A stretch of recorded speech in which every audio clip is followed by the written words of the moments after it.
সামনেই মুক্তি পাবে ভিকি কৌশল ও রশ্মিকা মান্দানা অভিনীত সিনেমা ছাবা।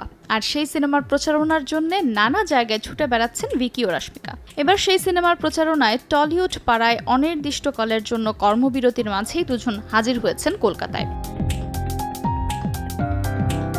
নির্ধারিত সময়ের প্রায় 2 ঘন্টা পর সাংবাদিকদের সামনে উপস্থিত হয়ে ভিকি বলেন, দেরি হওয়ার জন্য দুঃখিত, আপনারা ধৈর্য ধরে অপেক্ষা করেছেন দেখে আমি আপ্লুত।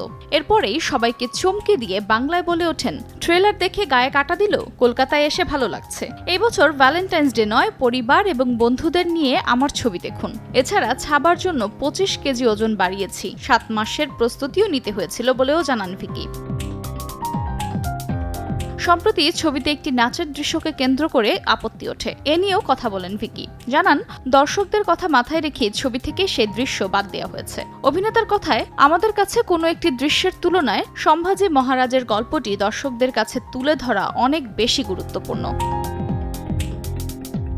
নিউ সানসিল্ক ব্ল্যাক শাইন, নজর কাড়া শাইন চুলের নাম্বার 1 চয়েস। এই সিনেমার জন্য ভিকিকে নিয়মিত পরিচালক এবং চিত্রনাট্যকারের সঙ্গে বসে ছত্রপতি সম্ভাজি মহারাজের সময়কাল সম্পর্কে বুঝতে হয়েছে। প্রতিদিন 4 থেকে 5 ঘন্টা ধরে পড়াশোনাও করতে হয়েছে বলেও জানান ভিকি কৌশল। যদিও অতীতেও বায়োপিকে অভিনয় করেছেন ভিকি, শ্যাম বাহাদুর, সর্দার উধমের মতো সিনেমায় দেখা গেছে তাকে। তবে বায়োপিকে কাজের ক্ষেত্রে সাবধান থাকা নিয়ে ভিকি জানান, যাদের চরিত্রে অভিনয় করছি বা যে দর্শক ছবিটা দেখবেন তাদের অনুভূতিতে যেন কোনো আঘাত না লাগে সেই দিকে খেয়াল রাখি, একটু ভয়ও লাগে। আফরোজা মৌটুসী, সময় সংবাদ।